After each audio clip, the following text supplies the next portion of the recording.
इस वीडियो में मैं आपको ब्लेंडर में एनिमेशन के बेसिक्स समझाऊंगा एंड इस वीडियो के आने वाले पार्ट्स में मैं आपको ब्लेंडर में एनिमेशन की कुछ कॉम्प्लेक्स चीज़ें बताऊंगा एंड कैरेक्टर्स एनिमेट करके दिखाऊंगा। पर इस वीडियो में मैं आपको सिंपल चीज़ें समझाऊंगा, जैसे कि हम किसी ऑब्जेक्ट को रोटेट या फिर मूव करते हुए एनिमेट कैसे करते हैं एंड बेसिक की फ्रेम्स के बारे में बताऊंगा। सबसे पहले हमें ब्लेंडर खोल लेना है एंड ब्लेंडर में अगर आप देखोगे तो आपको पहले एक डिफ़ॉल्ट क्यूब दिखेगा। अब इस डिफ़ॉल्ट क्यूब पर मैं जैसे क्लिक करूँगा ये सिलेक्ट हो जाएगा एंड अगर हम नीचे देखें तो हमें एक टैब दिखाई देगा। यहाँ पर ये जो टैब है इसको हम टाइमलाइन बोलते हैं एंड यही हमें एनिमेशन में मदद करता है। इस टैब में हम एनिमेशन करते हैं। यहाँ पर हमें एक वीडियो प्लेयर दिखाई दे रहा होगा। जैसे ही मैं इस पर स्पेस दबाऊंगा हमारी जो लाइन है ये मूव कर रही है एंड मैं अगर इसे पॉज कर दूंगा तो ये यहाँ पर इस फ्रेम पर रुक जाएगी। यहाँ पर ये जो नंबर्स लिखे हुए हैं इनका मतलब है कि ये फ्रेम्स हैं, यानी कि यहाँ पर जो 20 लिखा है ये बता रहा है कि 20 फ्रेम पर हम आ चुके हैं। इसको और अच्छी तरह समझने के लिए सबसे पहले मैं इस क्यूब को आपको एनिमेट करके दिखाऊंगा। यहाँ पर ये जो क्यूब है इसकी जो पोजीशन है वो हमें प्रॉपर्टीज टैब में 0 दिखाई दे रही है एंड रोटेशन लोकेशन सब 0 है। तो सबसे पहले मैं अपने टाइमलाइन को ये बता दूंगा कि इसकी पोजीशन अभी 0 है। तो उसके लिए मैं आई प्रेस करूँगा या फिर लेफ़्ट क्लिक कर कर इंसर्ट की फ्रेम पर क्लिक कर दूँगा एंड यहाँ पर मैं लोकेशन पर क्लिक कर दूँगा। अब यहाँ पर अगर आप देखो तो आपको नीचे एक येलो कलर का डॉट दिखाई देगा हमारे टाइमलाइन में। इसका मतलब है कि हमने अपनी टाइमलाइन को इसकी लोकेशन का डाटा बता दिया है। अब अगर मैं 20 पर जाऊँ अपनी इस लाइन को लेकर एंड अब यहाँ पर अपने क्यूब को मूव करूँ एंड अब आई दबाऊँ एंड यहाँ पर लोकेशन को सेलेक्ट करूँ एंड अब वापस दोबारा 0 की फ्रेम पर जाकर स्पेस प्रेस करूँ तो हमारा क्यूब अपने आप ऑटोमेटिकली मूव होगा। यानी जब हम 20 वाले फ्रेम पर थे तब हमने हमारी टाइम लाइन को ये बताया कि इसकी पोजीशन अब चेंज हो चुकी है एंड जैसे मैंने इसकी जो न्यू पोजीशन है उसको मतलब इस टूल की मदद से चेंज किया तब मैंने आई दबाकर एक की फ्रेम को इंसर्ट किया, अपने टाइम लाइन को बताया कि हमारा जो क्यूब है वो मूव कर चुका है। अब हम ऐसे ही हर डायमेंशन में हर ट्रांसफॉर्म में इसको कर सकते हैं, यानी मैं अपने क्यूब को चाहूँ तो रोटेट कर सकता हूँ। ये मैं आपको अभी करके दिखाता हूँ। अभी हमारे क्यूब की जो इनिशियल लोकेशन या फिर इनिशियल रोटेशन है उसको पहले मैं यहाँ पर इंसर्ट कर दूँगा आई दबाकर एंड यहाँ पर रोटेशन पर क्लिक कर दूँगा एंड अब मैं यहाँ पर 40 वाले फ्रेम पर जाऊँगा एंड अपने क्यूब को रोटेट कर दूँगा एंड अब दोबारा से आई दबाकर रोटेशन पर चले जाऊँगा। अब अगर मैं हमारे प्रीवियस इनिशियल की फ्रेम पर जाकर अपनी टाइमलाइन को प्ले करूँगा तो हमारा क्यूब ऑटोमेटिकली मूव होगा। तो ये हमने बेसिकली एनिमेट कर दिया है। अब हम चाहें तो क्यूब को मूव करते हुए भी रोटेट कर सकते हैं, यानी कि हम चाहें कि हमारा जो क्यूब है जब वो मूव कर रहा है एंड वो रोटेट भी करे तो हम ऐसा भी कर सकते हैं। तो यहाँ पर जो हमारे की फ्रेम्स हैं इनमें मैं हमारे क्यूब की जो इनिशियल लोकेशन है उसको इंसर्ट कर देता हूँ पहले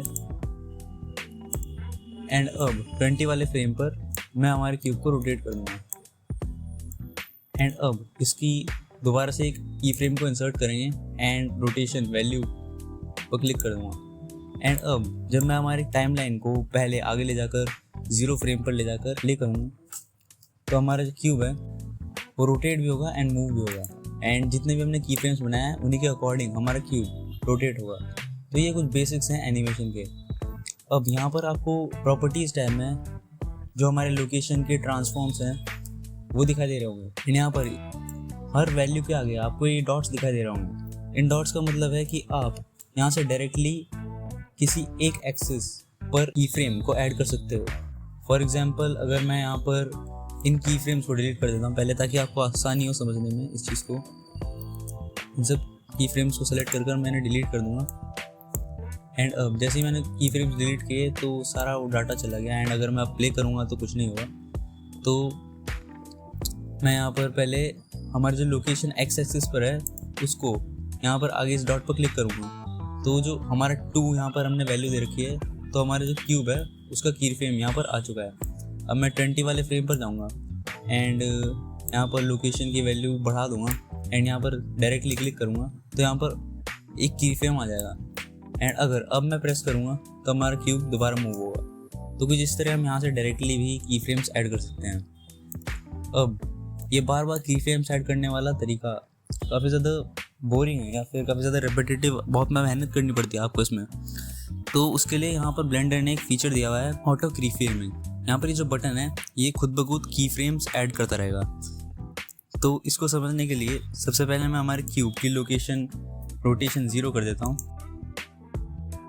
अब जो हमारा क्यूब है वो बीचों बीच है एंड अगर मैं यहाँ पर इस ऑटो की फ्रेमिंग को ऑन कर दूं एंड अगर मैं अब इसे मूव करूं या फिर इसका कोई भी लोकेशन ट्रांसफॉर्म वैल्यू, किसी भी ट्रांसफॉर्म वैल्यू जैसे कि रोटेशन, लोकेशन या फिर स्केल, इनमें से किसी को भी चेंज करूंगा, हमारा जो की फ्रेम है वो ऑटोमेटिकली यहाँ पर रजिस्टर हो जाएगा। तो अगर मैं यहाँ पर अपने क्यूब को सेलेक्ट कर रोटेट करूँगा तो यहाँ पर देखो खुद ब खुद एक की फ्रेम आ चुका है एंड ये हर वैल्यू में काम करता है। फॉर एग्जाम्पल अगर मैं इसे आगे मूव करूँगा तो यहाँ पर इसका डाटा भी इस की फ्रेम में स्टोर हो जाएगा। अब मैं 20 वाले की फ्रेम पर जाऊँगा एंड इस क्यूब को दोबारा मूव करूँगा एंड मैं इसे रोटेट भी कर दूँगा। एंड अब अगर मैं इसको प्ले करूँगा तो ये देखिए ये काफ़ी इजी है एंड काफ़ी जल्दी हमने इसको एनिमेट कर दिया। तो ये काफ़ी बेसिक सी चीज़ थी जो मुझे आपको समझानी थी इस ट्यूटोरियल में। अब यहाँ पर जो हमारी एनिमेशन है इसको हम एक्सट्रैक्ट कैसे करेंगे ब्लेंडर से या फिर इसको एक्सपोर्ट कैसे करेंगे। तो जो हमारा कैमरा है, अगर मैं यहाँ पर 0 प्रेस करता हूँ, नम पैड पर अगर मैं यहाँ पे 0 प्रेस करता हूँ तो हमें वो व्यू दिखाई देगा जो हमारा कैमरा दिख रहा है। अगर मैं यहाँ पर स्पेस प्रेस करूँगा तो ये कुछ एनिमेशन है जो हमें दिखाई दे रही है। तो इसको एनिमेशन को रेंडर करने के लिए मैं यहाँ पर इस रेंडर बटन पर क्लिक करूँगा एंड रेंडर एनिमेशन पर क्लिक कर दूँगा, पर तब भी हमारी एनिमेशन सेव नहीं होगी। तो उसके लिए हमें कुछ सेटिंग्स करनी पड़ेंगी। यहाँ पर आउटपुट में जाकर मैं यहाँ पर एक आउटपुट लोकेशन देनी पड़ेगी ब्लेंडर को। तो मैं जिस फोल्डर में अपनी एनिमेशन को सेव करना चाहता हूँ वो मुझे बताना पड़ेगा ब्लेंडर को। तो यहाँ पर मैं किसी भी रैंडम फोल्डर को सेलेक्ट कर लेता हूँ, आप अपने लिए कोई फोल्डर बना लेना। अब यहाँ पर जो फाइल फॉर्मेट है वो PNG पर सेट है एंड PNG एक इमेज फॉर्मेट है। तो मुझे FFmpeg वीडियो पर क्लिक करना है, ये MP4 फॉर्मेट की तरह है। तो मैं इसको सेलेक्ट कर लूँगा एंड अब अगर मैं एनिमेशन पर क्लिक करूँगा, यहाँ पर रेंडर एनिमेशन पर क्लिक करूँगा तो हमारी जो एनिमेशन है जब वो रेंडर होगी तो उस फोल्डर में उस लोकेशन पर जो भी हमने बताई है वहाँ पर स्टोर होगी। एंड हमारी जो टाइमलाइन है उसमें आपने देखा होगा यहाँ पर एक स्टार्ट लिखा हुआ है एंड एंड लिखा हुआ है। अगर यहाँ पर जो एंड लिखा हुआ है वो है 250, यानी 250 फ्रेम तक ये एनिमेशन चलेगी। यानी अगर मैं इसको प्रेस करता हूँ एंड एनिमेशन को चलने देता हूँ तो हमारी जो एनिमेशन है वो चलती जा रही है, लेकिन हमने ज़्यादा की फ्रेम्स ऐड नहीं किए हैं, इस वजह से एनिमेशन वहीं पर रुक गई है। जैसे ये 250 फ्रेम पर पहुंचेगी हमारी एनिमेशन रिपीट होगी, यानी हमारी जो वीडियो है वो वहाँ पर ख़त्म होगी। तो मैंने यहाँ पर 20 की फ्रेम तक ही एनिमेशन करी है, यानी मैंने 20 फ्रेम तक ही की फ्रेम्स ऐड करे हैं। तो मैं एंड में यहाँ पर 20 लिख दूँगा। अब हमारी 20 फ्रेम्स की वीडियो जो है वो आउटपुट में आएगी। 20 फ्रेम्स का मतलब 20 सेकेंड नहीं है, यानी हमने यहाँ पर जितने भी FPS सेलेक्ट किए हुए हैं, जैसे कि यहाँ पर मैंने फ्रेम रेट पर 24 FPS सेलेक्ट किए हुए हैं, तो उसको अगर मैं डिवाइड करूँगा 20 से तो उतनी ड्यूरेशन की हमारी जो वीडियो है वो रेंडर होगी। एंड अब अगर मैं यहाँ पर रेंडर एनिमेशन करूँगा तो हमारी जो एनिमेशन है वो रेंडर होने लग जाएगी धीरे धीरे। अब अगर आपका PC बहुत ज़्यादा फास्ट है तो जल्दी रेंडर होगी एंड अगर आपका PC स्लो है तो धीरे धीरे रेंडर होगी। एंड फ्रेम बाय फ्रेम हमारी एनिमेशन रेंडर होती है, जैसे कि पहला फ्रेम, दूसरा फ्रेम, तीसरा फ्रेम, धीरे धीरे जितने भी आपके एनिमेशन में फ्रेम्स हैं उस हिसाब से हमारी जो एनिमेशन है वो रेंडर होगी। जैसे कि हमारी एनिमेशन में 20 फ्रेम्स हैं तो धीरे धीरे 20 ऐसे एक एक कर 20 फ्रेम्स तक हमारी जो रेंडरिंग है वो चलेगी। अभी मैंने आपको बहुत बेसिक चीज़ समझाई है, यानी कि एक क्यूब या फिर किसी भी ऑब्जेक्ट पर हम की फ्रेम्स कैसे ऐड करते हैं।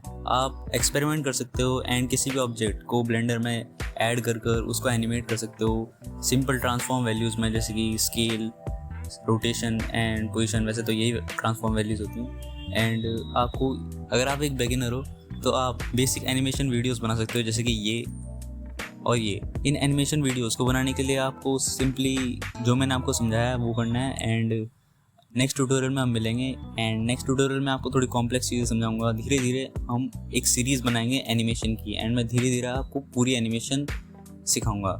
एंड अभी आपको बेसिक चीज़ों से स्टार्ट करना है, तो आपको बेसिक चीज़ें ही बनानी है। जैसे कि ये बेसिक सी एनिमेशन हैं एंड मैंने बस क्यूब पर कलर चेंज कर दिया है एंड पीछे का बैकग्राउंड HDRI चेंज कर दिया है।